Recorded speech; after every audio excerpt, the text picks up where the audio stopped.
اچھا، تو آج ہم ایک ایسی دعا کی گہرائی میں اتر رہے ہیں جو شاید بہت سے لوگوں نے سنی ہوگی، لیکن اس کے پیچھے جو کہانی ہے، جو پورا سیاق و سباق ہے، وہ اسے بالکل ایک نئی روشنی میں پیش کرتا ہے۔ اسے عام طور پر نور کی دعا کہا جاتا ہے، اور یہ صرف چند الفاظ نہیں ہیں، یہ ایک پورا واقعہ ہے، ایک ذاتی تجربہ جسے تاریخ نے ہمارے لیے محفوظ کر لیا ہے۔ بالکل، اور ہمارے پاس جو بنیادی ماخذ ہے وہ صحیح البخاری کی ایک روایت ہے، اور اس کی خوبصورتی یہ ہے کہ یہ ہمیں صرف دعا کے الفاظ نہیں بتاتی، بلکہ یہ ایک کیمرے کی طرح ہمیں اس رات کے منظر میں لے جاتی ہے جہاں یہ دعا مانگی جا رہی تھی۔ ہمیں پتہ چلتا ہے کہ کون، کب اور کن حالاتوں میں یہ دعا مانگ رہا تھا۔ تو آج ہماری کوشش یہی ہوگی کہ ہم اس روایت کے ذریعے اس دعا کی روح کو سمجھیں۔ ہم صرف ترجمہ نہیں پڑھیں گے، بلکہ اس کے ہر پہلو کو، اس کے پیچھے کے جذبات کو اور اس میں چھپے ہوئے اسباق کو کھولنے کی کوشش کریں گے۔ چلیں پھر اس سفر کا آغاز کرتے ہیں۔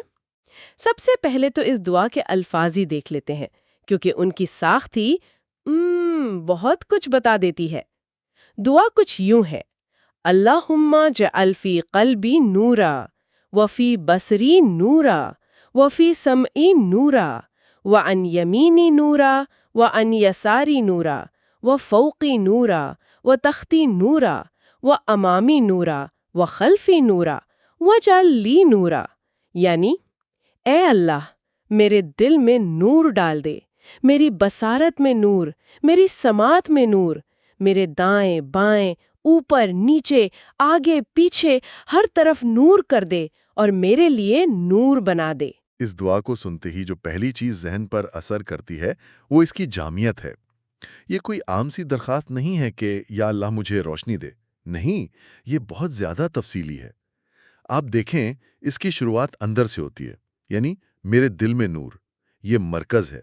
پھر یہ حواس کی طرف آتی ہے، آنکھیں اور کان، اور پھر یہ انسان کے پورے وجود کو ہر سمت سے گھیر لیتی ہے، دائیں بائیں، اوپر نیچے، آگے۔ یہ ایک مکمل روحانی حصار کی درخواست ہے۔ اور میرے ذہن میں یہ سوال آتا ہے کہ اتنی تفصیل کی حکمت کیا ہو سکتی ہے؟ مطلب، اگر اللہ سے صرف یہ مانگ لیا جائے کہ مجھے نور عطا فرما، تو کیا یہ کافی نہیں؟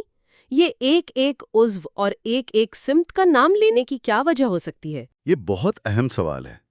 دیکھیں، اس کی ایک وجہ یہ ہو سکتی ہے کہ یہ دعا انسان کو اس بات پر غور کرنے پر مجبور کرتی ہے کہ اسے زندگی کے کن کن پہلوؤں میں رہنمائی اور روشنی کی ضرورت ہے۔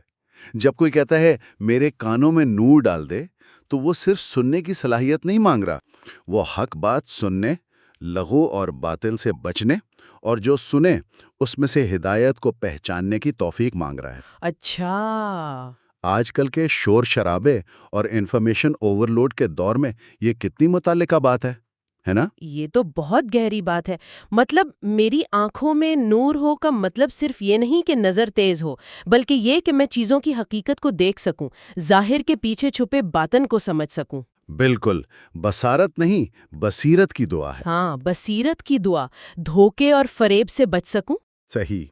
اور پھر جب یہ دعا سمتوں کا احاطہ کرتی ہے تو یہ صرف فزیکل ڈائمینشنز کی بات نہیں ہے۔ میرے آگے نور کا مطلب ہے کہ میرا مستقبل روشن ہو، میرے فیصلے درست ہوں، میرے پیچھے نور یعنی میرے ماضی کے اعمال معاف ہوں اور ان کی تاریکی مجھ پر اثر انداز نہ ہو۔ دائیں اور بائیں سے نور کا مطلب ہے کہ میرے اعمال، میرے ساتھی، میرا ماحول، سب کچھ ہدایت کی روشنی میں ہو۔ واہ، یہ اپنے آپ کو ہر ممکنہ خطرے، شک اور گمراہی سے محفوظ کرنے کی ایک مکمل حکمت عملی ہے۔ اس زاویے سے تو میں نے کبھی سوچا ہی نہیں تھا۔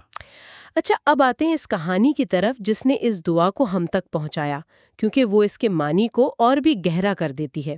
یہ واقعہ ہمیں ایک ایسے شخص کی زبانی ملتا ہے جو اس وقت ایک بچہ تھا، عبداللہ بن عباس رضی اللہ عنہ۔ جی، اور یہ بات اس روایت کو اور بھی خاص بنا دیتی ہے۔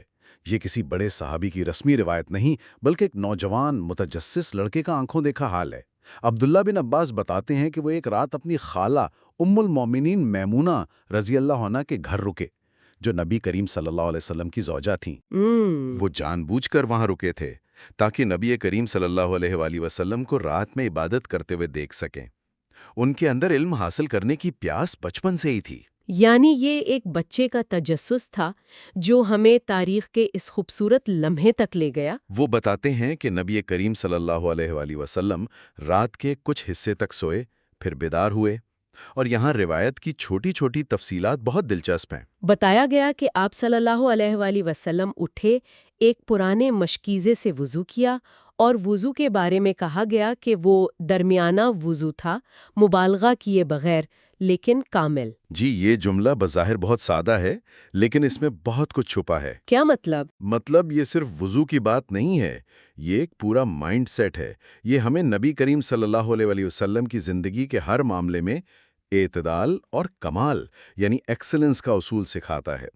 پانی کے استعمال میں اعتدال آج کے دور میں جب ہم ماحولیاتی بحران کا شکار ہیں، یہ کتنا اہم سبق ہے۔ اور عمل میں کمال، کوئی بھی کام چاہے وہ رات کی تنہائی میں کی جانے والی عبادت ہی کیوں نہ ہو، اسے بہترین طریقے سے کرنا، کوئی دیکھنے والا ہو یا نہ ہو، معیار پر کوئی سمجھوتا نہیں۔ اور یہ سب کچھ ایک نوجوان لڑکا بہت خاموشی سے دیکھ رہا ہے اور سیکھ رہا ہے۔ اس کے بعد کیا ہوتا ہے؟ نبی کریم صلی اللہ علیہ وآلہ وسلم نماز کے لیے کھڑے ہو جاتے ہیں۔ عبداللہ بن عباس یہ موقع گمانا نہیں چاہتے، وہ بھی جلدی سے اٹھے، ویسا ہی وضو کیا جیسا انہوں نے دیکھا تھا، اور آ کر نبی کریم صلی اللہ علیہ وسلم کے بائیں طرف نماز میں شامل ہو گئے۔ اور یہاں وہ لمحہ آتا ہے جو صرف عبادت کا نہیں بلکہ تربیت کا شاہکار ہے۔ نبی کریم صلی اللہ علیہ وآلہ وسلم نے نماز کے دوران کچھ کہا نہیں، ڈانٹا نہیں، انہوں نے صرف اپنا ہاتھ بڑھایا، عبداللہ بن عباس کا کان پکڑا اور انہیں نرمی سے اپنی بائیں طرف سے گھما کر اپنی دائیں طرف کھڑا کر دیا۔ اچھا، ایک خاموش عملی سبق۔ اس ایک حرکت میں انہوں نے جماعت کے امام اور مقتدی کی پوزیشن کا اصول سکھا دیا۔ یہ واقعی حیران کن ہے۔ کوئی لیکچر نہیں، کوئی تقریر نہیں، بس ایک چھوٹا سا عمل جس نے زندگی بھر کے لیے ایک سبق سکھا دیا۔ یہ بتاتا ہے کہ تعلیم و تربیت آپ صلی اللہ علیہ وآلہ وسلم کے ہر عمل کا حصہ تھی۔ اچھا، اس پوری کہانی کے بعد روایت ہمیں بتاتی ہے کہ نبی کریم صلی اللہ علیہ وآلہ وسلم نے 13 رکعت نماز ادا کی، پھر لیٹ گئے اور سو گئے، یہاں تک کہ ان کے سانس کی آواز سنائی دینے لگی۔ پھر بلال رضی اللہ عنہ نے فجر کی اذان دی اور آپ صلی اللہ علیہ وآلہ وسلم نے نیا وضو کیے بغیر نماز پڑھائی۔ جی، اور یہ ایک فقہی نکتہ ہے کہ انبیاء کی نیند ان کے وضو کو نہیں توڑتی تھی، کیونکہ ان کی آنکھیں سوتی تھیں مگر دل بیدار رہتا تھا۔ لیکن ہمارے لیے جو بڑا سوال ہے وہ یہ ہے کہ اس پورے منظرنامے کا نور کی دعا سے کیا تعلق ہے؟ روایت کے آخر میں آتا ہے کہ نبی کریم صلی اللہ علیہ وآلہ وسلم اپنی دعا میں یہ کلمات کہا کرتے تھے۔ اچھا، تو اس کا مطلب یہ ہے کہ یہ دعا اس رات کی تنہائی کی عبادت، اس تہجد، اس اللہ سے راز و نیاز کا حصہ تھی۔ بالکل۔ تو اب اگر ہم ان دونوں چیزوں کو جوڑیں، اس دعا کے الفاظ اور اس کا موقع، تو تصویر بالکل واضح ہو جاتی ہے۔ رات کا وہ پہر جب ہر طرف ظاہری اندھیرا ہے، دنیا سو رہی ہے، مکمل خاموشی ہے، اس وقت ایک بندہ اٹھ کر اپنے رب سے ہر سمت سے نور مانگ رہا ہے۔ صحیح کہا۔ اس کنٹراسٹ میں ہی اس دعا کی اصل طاقت چھپی ہے۔ یہ اس بات کی علامت ہے کہ حقیقی روشنی کا تعلق سورج سے نہیں بلکہ اللہ سے ہے۔ جب باہر کی دنیا تاریک ہوتی ہے تب انسان کو اپنے اندر کی دنیا کو روشن کرنے کی سب سے زیادہ ضرورت محسوس ہوتی ہے۔ یہ دعا اس روحانی بصیرت، اس ہدایت، اس سچ اور جھوٹ میں فرق کرنے والی کسوٹی کی طلب ہے جو صرف اللہ ہی عطا کر سکتا ہے۔ یعنی اندھیرے میں ٹٹولنے کے بجائے ہر قدم روشنی میں اٹھانے کی درخواست۔ جی بالکل۔ یہ بہت گہری بات ہے۔ یعنی جب دنیاوی خلفشار اور شور کم سے کم ہوتا ہے تب انسان اپنی اصل حقیقت اور اپنی ضرورتوں پر بہتر طریقے سے توجہ دے سکتا ہے، اور اس وقت کی سب سے بڑی ضرورت روحانی روشنی ہی ہے۔ تو آج کی اس گفتگو سے جو چند اہم نکات میرے ذہن میں آ رہے ہیں ان میں سے پہلا تو یہی ہے کہ یہ دعا صرف ایک عمومی درخواست نہیں بلکہ ایک مکمل روحانی نقشہ ہے جو انسان کے باطن، حواس اور ظاہر ہر چیز کو خدائی نور کے دائرے میں لانے کی کوشش ہے۔ بالکل۔ اور دوسرا اہم نکتہ یہ ہے کہ یہ دعا ہمیں ایک نوجوان طالب علم عبداللہ بن عباس کی آنکھوں سے ملی ہیں۔ یہ ہمیں سکھاتی ہے کہ علم اور حکمت صرف کتابوں سے نہیں بلکہ صحبت اور مشاہدے سے حاصل ہوتی ہے۔ صحیح۔ انہوں نے صرف الفاظ نہیں سنے، انہوں نے اس پورے عمل کو جیا اور محسوس کیا اور پھر اسے امت تک پہنچایا۔ اس میں تربیت اور رہنمائی کا ایک خاموش لیکن بہت طاقتور ماڈل موجود ہے۔ اور تیسری بات جو شاید سب سے اہم ہے وہ اس دعا کا وقت اور موقع ہے۔ رات کی عبادت، تہجد کے ساتھ اس کا تعلق ہمیں یاد دلاتا ہے کہ روحانی ترقی اور اندرونی روشنی کے لیے کوشش کرنی پڑتی ہے۔ یہ اس وقت ہوتا ہے جب انسان دنیا کی آسائشوں کو، اپنی نیند کو قربان کر کے اپنے رب کے حضور کھڑا ہوتا ہے۔ جی یہ ظاہری اندھیرے میں باطنی روشنی کو حاصل کرنے کا عمل ہے۔ جی، یہ محنت اور قربانی کا استعارہ ہے۔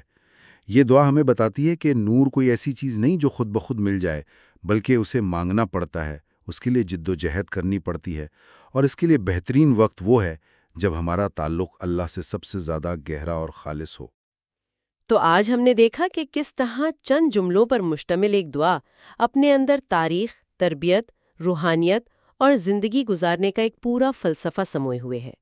یہ صرف مانگے جانے والے الفاظ نہیں، بلکہ ایک طرز زندگی کا عکس ہے، جہاں انسان ہر لمحہ، ہر قدم پر اپنے رب سے روشنی اور رہنمائی کا طلبگار رہتا ہے۔ اور آخر میں ایک سوچ کے ساتھ بات ختم کرتے ہیں۔ اس دعا کی آخری لائن پر غور کریں۔ ہر سمت اور ہر عضو میں نور مانگنے کے بعد آخری جملہ ہے وَجْعَلْ لِي نُورًا۔ اس کا ایک ترجمہ ہے اور میرے لیے نور بنا دے، لیکن کچھ اہل علم اس کا ترجمہ اور مجھے نور بنا دے بھی کرتے ہیں۔ اچھا، ان دونوں میں بہت لطیف لیکن گہرا فرق ہے۔ یہ تو بہت دلچسپ نکتہ ہے۔ یعنی نور سے گھرا ہونا ایک بات ہے اور خود نور بن جانا بالکل دوسری۔ بالکل، نور سے گھرا ہونا یہ ہے کہ آپ کو راستہ نظر آ رہا ہے، لیکن خود نور بن جانے کا مطلب ہے کہ آپ کی ذات، آپ کا وجود دوسروں کے لیے راستے کی روشنی بن جائے، آپ کی موجودگی سے دوسروں کی زندگیوں سے اندھیرا چھٹ جائے۔ یہ دعا کی انتہا ہے۔ یہ صرف اپنے لیے ہدایت مانگنا نہیں، بلکہ خود ہدایت کا مینار بننے کی آرزو ہے۔ اس پر غور کیجیے گا کہ کسی شخص کا محض روشنی میں ہونا اور اس کا خود ایک روشنی بن جانے میں کیا فرق ہو سکتا ہے۔